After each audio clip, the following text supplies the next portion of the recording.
Live. We're now live. We're live. All right.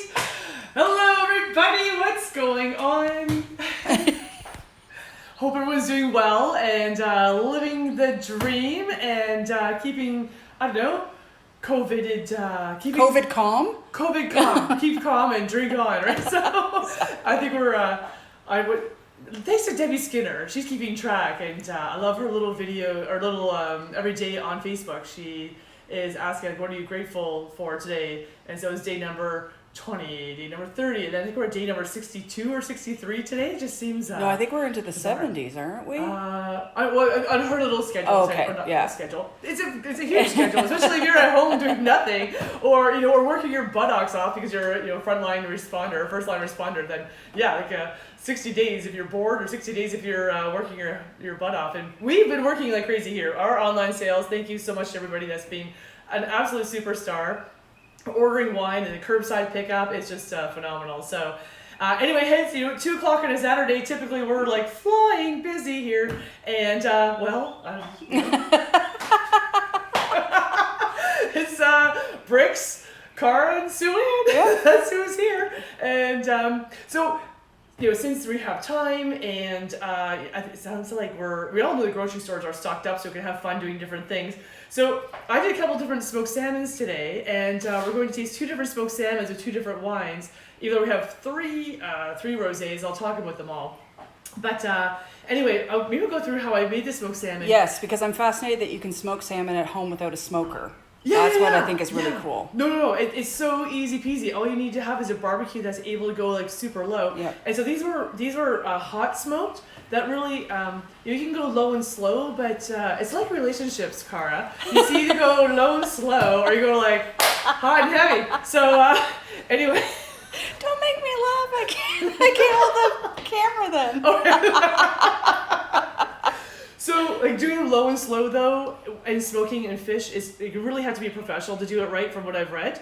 And the cool part is like, smoking salmon is kind of like, there's so many parallels of doing that as there are in a wine, right? So, in the perfect smoked salmon is that combination of, to have a perfect smoked salmon of smoke and saltiness and sweet. Mm-hmm. Well, the same in a wine, it's the balance between acidity and sweetness and flavor and alcohol.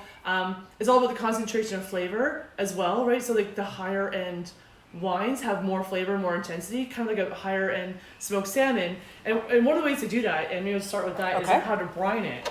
And thank you to one of my good friends, Rob. He's like, are you gonna brine it? And like, oh, right. So your brine kind of like sets the stage of how you're going to do this. So what I did, this is basically, it's a 2, so if you think of it like this, 2 to 1 for 1 to 2. So 2 to 1 salt, salt to sugar. Okay. So basically, let's say this is like, so this here would be like a cup of kosher salt. And you have to use kosher, you can't use table salt. Okay. Because of the iodine that's in the table salt. And then there's a bit more of a mineral flavor too in kosher salt. So I say a cup of kosher salt to half a cup of sugar. Okay. So that's kind of what that combination is there. And then this is about like a half a quart of water in it as well. I use filtered water as well. Okay. So in that goes, that's the 2 to 1 thing. And then let that sit in there for for 1 to 2 hours. Okay. So that's hence the 2 to 1 for 1 to 2. So this is what it looks like after about an hour and a half. This is being. And you can see already like some of the oils are coming out of it, and the like it looks like this water is far more watery than it was. And you see it has a lot more texture, and it's a lot more firm as well because it's pulling the water out. So you're concentrating the flavors of the salmon right to start off with. So anyway, okay, so I'm gonna let that go for another half hour before I put them on the barbecue. So, okay. Anyway, okay, 2 seconds here. Fish, Bruce. Fishy fingers. Well, it's just so. Here we are. Allergies, not COVID. Allergies. Does it feel like you have to explain every sneeze or cough? Oh God, yeah. Even when you're wearing a full mask in the store and you sneeze and you just want to yell, "It's seasonal allergies, people. It's okay. It's okay." So there's so many different kinds of wood chips. So from Violent Hardware, actually, I picked up a bunch of different ones. There's mesquite and alder and maple but something else there, I'm not sure. But we decided to give a try to the fruit woods. So I just briefly soaked the apple wood and cheddar wood, cheddar. Cherry. I wish that cheddar grew on trees. Imagine smoked cheddar. Yeah, apple wood smoked cheddar. That's what I was thinking. So anyway, I did about a cup, and then just hydrated them into like little. So for these, each had about a cup of the chippies. And then what I did, I made pouches. So just like this. It's like make it so simple, right? We don't want to go. Actually, no, it's gonna be too big. Let me just cut that in half. Oh, I couldn't do that again. No. And then I just like double crimped it on the side, and made a pouch. And I'm just doing it quickly and roughly. And then put the oat chips or the whatever chippies you're using in there, and then the same thing there, and then just stab it a little bit. And I guess it depends on how smoky you want to go too. You could do a ratio of like maybe like 2/3 hydrated chippies to a 1/3 just dried chips, so you get the smoke a lot faster. And that'd be beneficial given the way these are hot smoked, right? To get that smoke faster and get it going into it faster. So anyway, yeah. So then just put those over the heat on the barbecue. So like under the grill? So I had like the grill, Yeah. and then the pouch, Yeah. and then I had this. Oh, right on top. Okay. And then I put a stainless steel thing upside down, like a pot upside down. So all the smoke was created, and it like just stayed in convection inside of there. So and like it was 275 degrees Fahrenheit for about was like just an hour. Yeah. And this is what. So I mean, you could go slow, but we decided this is the hot and heavy way, right? Yeah. So let's go right in here and just see how. I mean, it's good raw for crying out loud after coming out of the brine. Oh yeah, see, we're good and flaky. Oh yeah. Yeah. Oh, that's nice and dry. Nice? Yeah. So this was the apple, and this was the cherry. So the one I'm pulling apart here is the cherry. Yep, nice and flaky. And this is wild as well, wild salmon. Yeah. I mean, you could use a farm salmon, but I think you get a lot more flaky notes with it. So Yeah. okay, here's what I'm gonna do.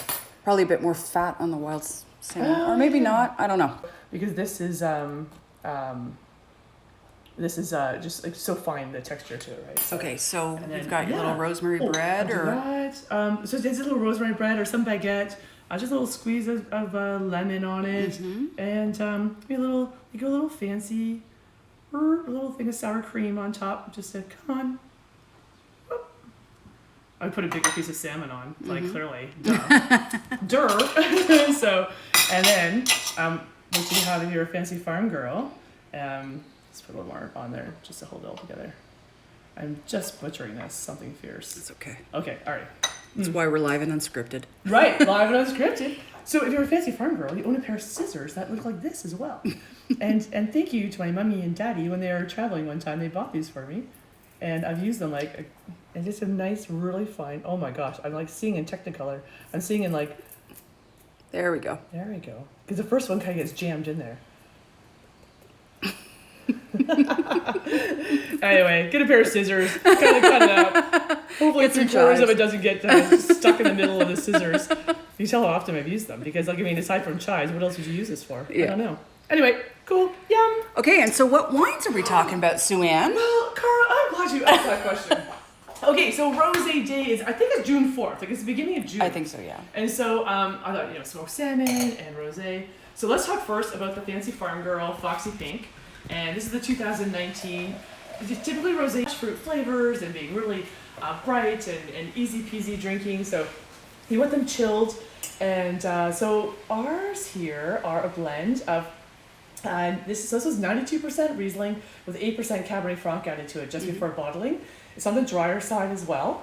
And what I love about it is, I think we reviewed this once before in one of the episodes, but it has this real cranberry cocktail characteristic to it. So, and we're so aromatic that it just jumps out of the glass at you. So if you're getting rosés and they have more toasted, nutty notes, I'm going to guess that they're probably a bit more aged and a bit over the hill. You want to really smell those really bright red berry notes. Yeah. So Where it kind of makes your mouth water. You know? And that's what this does too. It really makes the mouth water. So with the richness, the opulence of the salmon, it really cleanses the palate from that. It takes that layer of oily off the palate. Yeah. So it also do this with things like so salmon and tuna, and turkey burgers. I often say turkey burgers And rosé was what kept me alive for 2 summers while I started the winery. We went to Whole Foods and stocked up on turkey burgers with cranberries in them and some feta cheese, and that was my quick dinner. So that on the grill with a salad.